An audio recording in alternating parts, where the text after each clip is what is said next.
Semaikan toleransi, tangkal radikalisme. Dialog proaktif, pemanfaatan pupuk organik bantu ekonomi petani.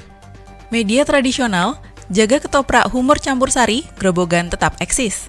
Sosialisasi non-perda, transisi menuju endemi, prokes tetap diterapkan. Pariswara DPRD Jawa Tengah gelar besar UMKM.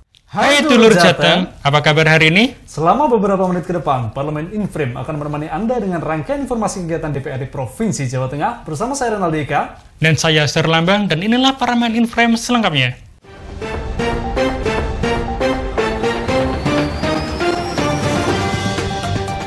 Komisi A DPRD Provinsi Jawa Tengah menilai pengamalan Pancasila kepada kaum muda mampu menangkal radikalisme. Benih-benih radikalisme jangan dibiarkan tumbuh berkembang.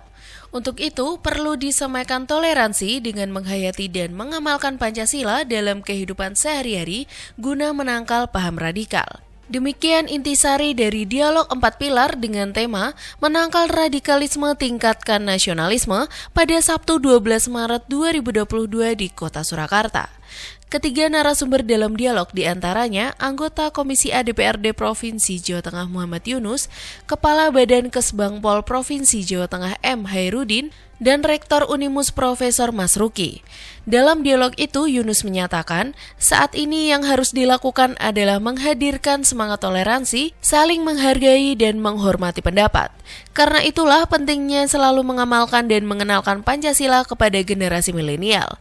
Namun demikian, dia secara pribadi tidak sependapat dengan pengertian radikalisme yang disematkan pada salah satu agama, kelompok atau perorangan, karena radikalisme tidak ditujukan pada satu agama tertentu.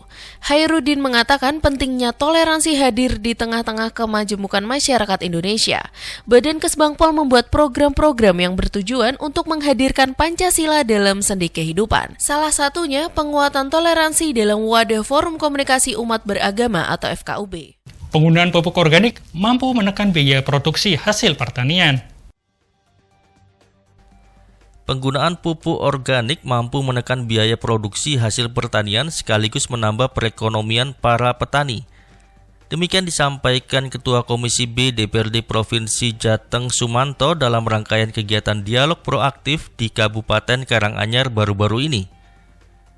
Rangkaian kegiatan dialog proaktif tersebut diawali dengan bertemu perwakilan petani di Desa Tugu Jumantono dan berlanjut menyambangi pembuatan pupuk organik CV Ngudi Makmur. Kemudian ia juga menemui petani organik di Desa Gebyok, Mojogedang, dan terakhir bertemu kelompok tani selaku penerima bantuan pengembangan unit pengolah pupuk organik atau UPPO 2021 Kedung Jeruk, Mojogedang, Kabupaten Karanganyar. Saat berdiskusi dengan para petani Desa Tugu Jumantono, Sumanto menyarankan agar pupuk organik dimanfaatkan. Para petani sendiri selama ini masih menganggap pupuk organik itu kurang memberi hasil signifikan dibanding pupuk kimia. Namun Sumanto meyakinkan bahwa penggunaan pupuk organik secara perhitungan lebih menghasilkan, seperti di Desa Gebyok, Mojogedang. Kemudian Sumanto melanjutkan kegiatan ke tempat pembuatan pupuk organik di CV Ngudi Makmur. Di sana ia mengaku sangat mendukung produksi pupuk organik yang sudah berjalan karena selain tidak mengandung bahan kimia, harganya juga masih terjangkau. Seniman dan masyarakat harus berperan bersama agar ekonomi dan budaya sama-sama bangkit. Anggota Komisi C DPRD Provinsi Jawa Tengah, Abang Baginda Muhammad Mahfuz Hasibuan, mengajak para seniman dan masyarakat Grobogan bersama-sama berinovasi dalam kesenian dan budaya tradisional agar tetap lestari.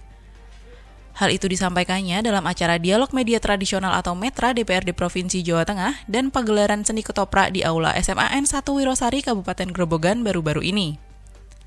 Acara tersebut mengangkat tema ketoprak humor campur sari Grobogan dengan menghadirkan narasumber lainnya yakni Kepala Dinas Pemuda Olahraga Budaya dan Pariwisata atau Dispora Budpar Kabupaten Grobogan Ngadino dan pengelola ketoprak humor campur sari Melongo Kabupaten Grobogan Deno.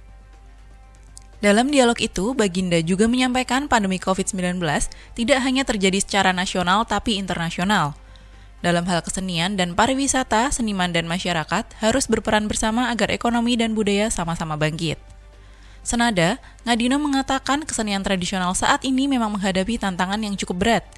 Namun pihaknya tetap menghimbau masyarakat untuk mematuhi aturan pemerintah soal pencegahan COVID-19. Kesenian yang mati suri saat ini merupakan akibat dampak pandemi yang cukup besar, sehingga membuat para seniman sangat kesulitan untuk berinovasi. Sementara, Denok menuturkan bahwa kelompok seni Melongo merupakan sekumpulan kaum muda yang ingin ikut serta agar seni ketoprak tetap eksis. Ia menilai kondisi pandemi justru membuat para seniman di Grobogan semakin solid untuk bergerak bangkit bersama.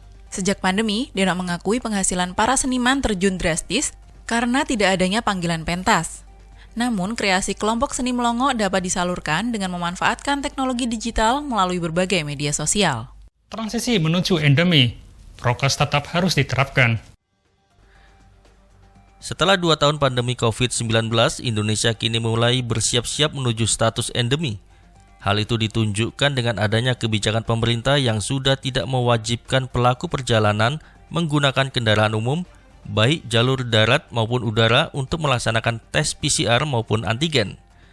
Begitupun dengan pelaku perjalanan dari luar negeri yang masuk ke Indonesia, juga sudah tidak diwajibkan untuk melakukan karantina. Kondisi di lapangan, pemberlakuan jam malam dan razia, pemberlakuan pembatasan kegiatan masyarakat atau PPKM juga sudah jarang terlihat. Namun masyarakat tetap diminta berhati-hati dan selalu menerapkan protokol kesehatan atau prokes dalam berkegiatan. Penegasan tersebut disampaikan Ketua DPRD Provinsi Jateng Bambang Kusrianto dalam kegiatan sosialisasi non-perda dengan tema Transisi Menuju Endemi COVID-19 di Gedung Aula Kecamatan Bergas, Kabupaten Semarang pada Jumat 11 Maret 2022. Dalam kegiatan itu ia didampingi Ketua DPRD Kabupaten Semarang Bondan Maruto Hening. Soal endemi, Bondan menyampaikan bahwa peralihan status dari pandemi menuju endemi itu harus tetap memperhatikan batasannya, yakni prokes. Terkhusus dalam kegiatan ekonomi, masyarakat dapat tetap berjalan tapi dengan prokes agar angka penderita COVID-19 dapat terus ditekan. Perisuara DPRD Provinsi Jawa Tengah mendorong sektor ekonomi melalui event bazar. Persatuan Istri Wakil Rakyat atau Perisuara DPRD Provinsi Jawa Tengah mendorong peningkatan sektor ekonomi lewat pemberdayaan UMKM melalui event bazar. Bertempat di halaman parkir Gedung Berlian, Jalan Pahlawan Semarang pada Kamis 10 Maret 2022, sebanyak 40 tenda memamerkan juga mempromosikan produk UMKM dari makanan ringan hingga barang kerajinan lewat bazar klaster Mantriku. Sebagai informasi, 30 tenda merupakan UMKM binaan BRI dan 5 tenda binaan Perisuara. Turut hadir Wakil Ketua DPRD Provinsi Jawa Tengah Sukirman dan Ferry Wawan Cahyono, CEO BRI Semarang Wahyu Sulistiono, Ketua Perisuara Diah Prianing, dan Sekretaris DPRD Urip Sihabudin. Dalam sambutannya, Sukirman mengatakan fokus pengembangan UMKM saat ini berupa pemulihan sektor ekonomi. Terobosan BRI dalam menjadi mitra UMKM menjadi role model OPD dan perangkat daerah untuk recovery sektor ekonomi.